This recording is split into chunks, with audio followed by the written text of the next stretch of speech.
बिस्मिल्लाहिर रहमानिर रहीम नहमदुहु व नुसल्ली अला रसूलिहिल करीम अम्मा बाद रब्बि इश्रह ली सदरी व यस्सिर ली अमरी वहलुल उक़दतम मिन लिसानी यफ़क़हू क़ौली.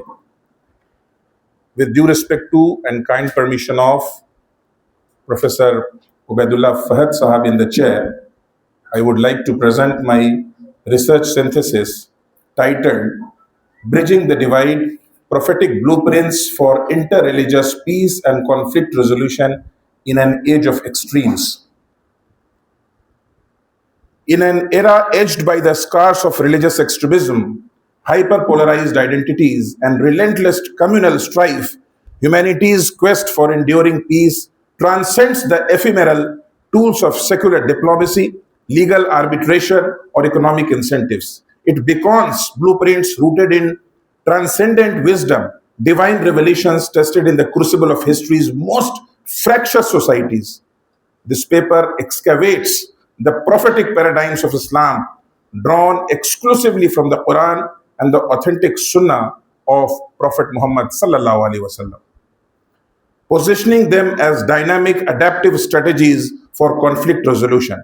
Far from dogmatic relics or triumphalist narratives, these prophetic blueprints, the Constitution of Medina's covenantal pluralism, the Treaty of Hudaybiyah's audacious pragmatism, and the Prophet's pervasive model of sulah, amicable settlement, embody proactive forgiveness, mutual recognition, justice-infused dialogue, and strategic patience, proven efficacious amid 7th century Arabia's cauldron of tribal extremism, idolatrous fanaticism, and perennial blood feuds. They furnish a radical yet pragmatic antidote to the polarization plaguing our world today. Due to the paucity of time, I shall quickly skip the review literature and historical background. If chairperson wishes, I can go through the historical background as well. Yeah. Now the findings. The synthesis of scriptural paradigms, historical data, and contemporary Indian case studies reveals that prophetic blueprints offer a sophisticated, scalable framework for de-escalating communal strife. The findings are categorized into the 3 primary pillars of the prophetic peace architecture, which is as follows. The first one is the Medina model, from segregation to covenantal pluralism.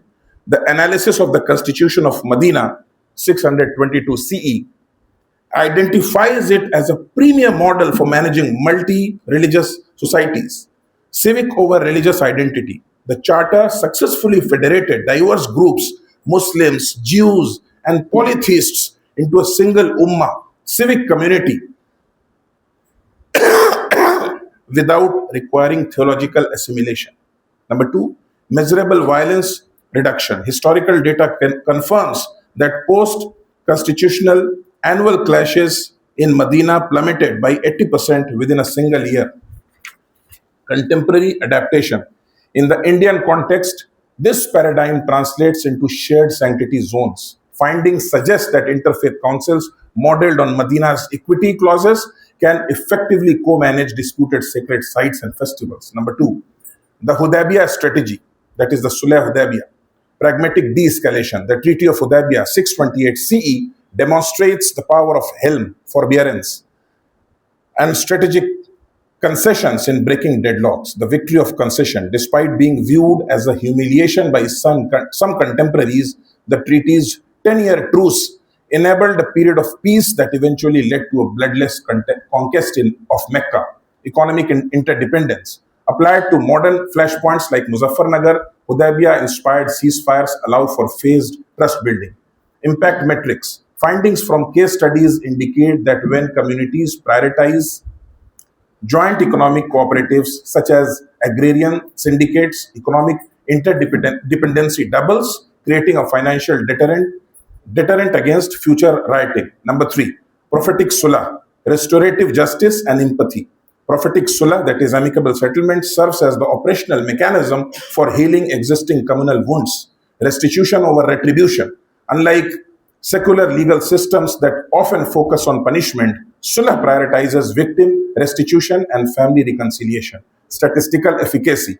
Historical records of the Sunnah show that Sulah resolved 70% of disputes non-violently, a stark contrast to the 90% escalation rate seen in the pre-Islamic era. Modern validation. Empirical data from post-riot interventions in Gujarat and Muzaffarnagar shows that adapting Sulah mechanisms led to a 50 to 70% drop in violence and an empathy surge of 45 to 52% among participants. Now, the conclusion.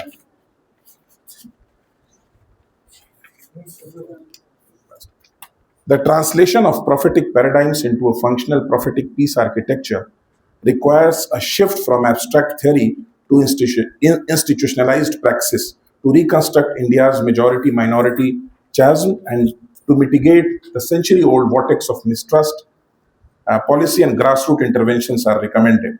This research asserts that the prophetic legacy of Islam is not a sectarian monopoly, but a universal beacon capable of igniting harmony in an age of extremes. By excavating the prophetic blueprints of the Constitution of Medina, the Treaty of Hudaybiyah, and the model of Sulah, this study has unveiled a radical yet pragmatic antidote to modern polarization. Ultimately, by bridging the divide through Quran, Sunnah, wisdom, India, and the global community can transcend the curse of conflict. The implementation of a prophetic peace architecture promises more than just the absence of violence. It envisions a pluralistic renaissance where former foes become fellow travelers in a journey towards shared sanctity and justice. Thank you so much.